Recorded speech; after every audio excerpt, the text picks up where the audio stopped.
জগদীশ চৰকাৰ আহিছিল আহোঁতে মানে আমাৰ ইয়াতে মানে ৰাস্তা ঘাটৰ কথা কৈছিল কওঁতে তেওঁলোকে অলপ দমাদমি কৰিলে কওঁতে মানে তেওঁলোকৰ মানুহ উপদ্ৰৱ কৰিলে যেতিয়া ৰাস্তা ঘাটৰ কথা ক'লে ৰাস্তা মানে এইবিলাক আমাৰ ৰাইজে ভাল কৰিছে নিজে ৰাস্তাৰ কাম হ'লে ৰাস্তাটো একদম বাৰিষা হ'লে গাড়ী মটৰ চলিব নোৱাৰি এই মাজতে একদম ইয়াতে গাড়ী ঠেলি পাৰ কৰিব লগা হৈছিল তাৰপিছত ৰাইজৰ মানুহ লগ হৈ আকৌ এটা বালি গিলাখিনি দিলা তাতে আৰু ভাল হৈছে অলপ সেনেকুৱা তেওঁলোকৰ মানে এই যিগিলা লৈ আহিছিল পাৰ্টিৰ মানুহ তেওঁলোকে মানে বহুত দাম দিছে আৰু ভয় লাগছে ধৰ আৰু ডাঙৰ মানুহে কি কৰিব নোৱাৰে দম দিছে আৰু মানে বাহিৰত গ'লে চাই ল'ম অলপ আজি বহুত বছৰ মই অহাৰ পৰা হোৱাই নাই আজি 12-15 বছৰ মানে হ'ল মই ইয়াতে বিয়া হোৱা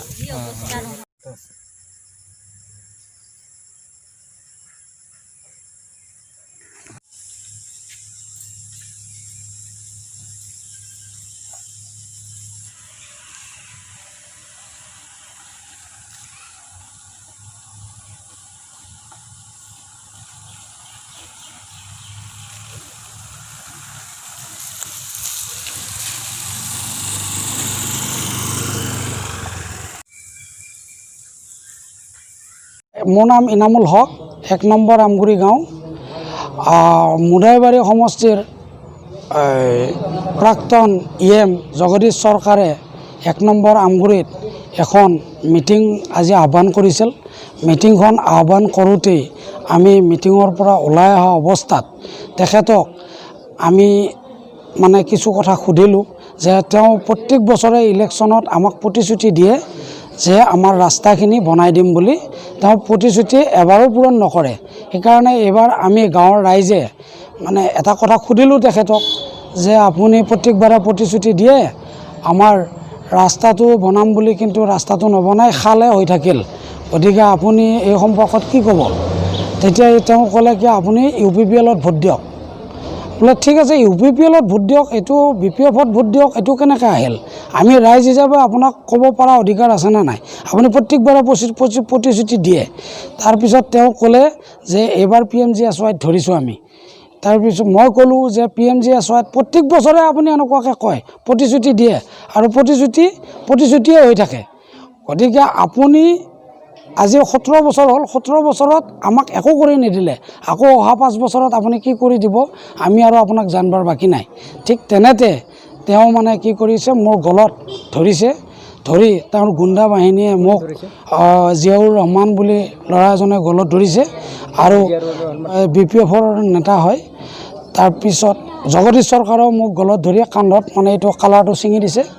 আৰু গটিয়াইছে নেক্সট মানুহে আগুৰিছে ৰাইজে আগুৰি কাজিয়াখন হ'ব নিদিলে যদিও মোৰ অলপ মাথাত মানে অলপ আঘাত পাইছোঁ গলত অলপ আঘাত পাইছোঁ আঘাত পোৱাত আহি উপযুক্তভাৱে আমি থানাত এখন এজাহাৰ দিওঁ জগদীশ চৰকাৰ আৰু 5জন মানে তেওঁৰ বিষয়ববীয়া যিকেইজনে মোক মাৰিছে সেইকেইজনৰ ওপৰত এজাহাৰ এখন দিওঁ এজাহাৰ দিয়াৰ পিছত নেক্সট থানাৰ পৰা ওলাই অহাৰ পিছতে 10জনে মোক আকৌ আগচি ধৰি মাৰপিট কৰাৰ কাৰণে প্ৰচেষ্টা লৈছিল কিন্তু মই পলাই গুচি আহোঁ ৰাস্তাৰ সমস্যা আছে পানীৰ সমস্যা আছে আৰু তাতে মানে ডুঙৰ সমস্যা আছে প্লাছ দুখীয়া মানুহ আই নাপায় জব কাৰ্ডৰ পইচা সব উঠাই খাইছে ভুৱা জব কাৰ্ড লৈ ৰেচন কাৰ্ড নাই এনেকুৱা বহুতো সমস্যা কিন্তু সমস্যাই হৈ আছে আজি 17 বছৰে আৰু সেই 17 বছৰত তেওঁ এটাও সমাধান কৰা নাই ৰাস্তাততো ল'ৰা ছোৱালী স্কুলত যাব নোৱাৰে স্কুলত ল'ৰা ছোৱালী গ'লে মানে বাৰিষা হ'লে ল'ৰা ছোৱালী স্কুলত যাৱাৰ কোনো মানে পন্থা নাই তেতিয়া তেওঁ কৈছে যে মোক কোৱাৰ অধিকাৰ নাই এনেকৈ ক'লে কৈ মোক মাৰপিট কৰিছে অলপ দুখ পাইছোঁ যদিও মেডিকেল কৰিছোঁ ঔষধ দিছে ঔষধ খাম আৰু তাতো গৈ ডাঙৰ শংকা হৈছে তেওঁ মোক জীৱনৰ ভাবুকি দিছে জীৱনৰ ভাবুকিটো এতিয়া প্ৰমাণ হ'ল যে মানে মৃত্যু মানে কৈছে কালাইগাঁৱত গ'লেই তোক চাই ল'ম এতিয়া কালাইগাঁৱত তেওঁৰ ভয়নীয়া বাহিনীয়ে মোক থানাৰ পৰা ওলাই আহোঁতে আগুচি ধৰিছিল কিন্তু এই আছে 10জনমান নাম নাজানো নাম অজ্ঞাত মোৰ মই গাড়ী চলাই আছিলোঁ ঠিক তেনেতে গাড়ী চলাই পলাই আহিছোঁ জগদীশ চৰকাৰৰ মানুহ গোটেইকেইজন এতিয়াতো মোৰ মৃত্যু ভাবুকিয়ে দিছে জগদীশ চৰকাৰে এনেকুৱা আৰু এতিয়া প্ৰশাসনে অচি কৈছে দায়িত্ব লৈছোঁ মই আৰু সন্ধিয়া মই এইটো মানে উপযুক্ত ল'ম এনেকৈ কৈছে এতিয়া সেইটোৱে আশাত আছোঁ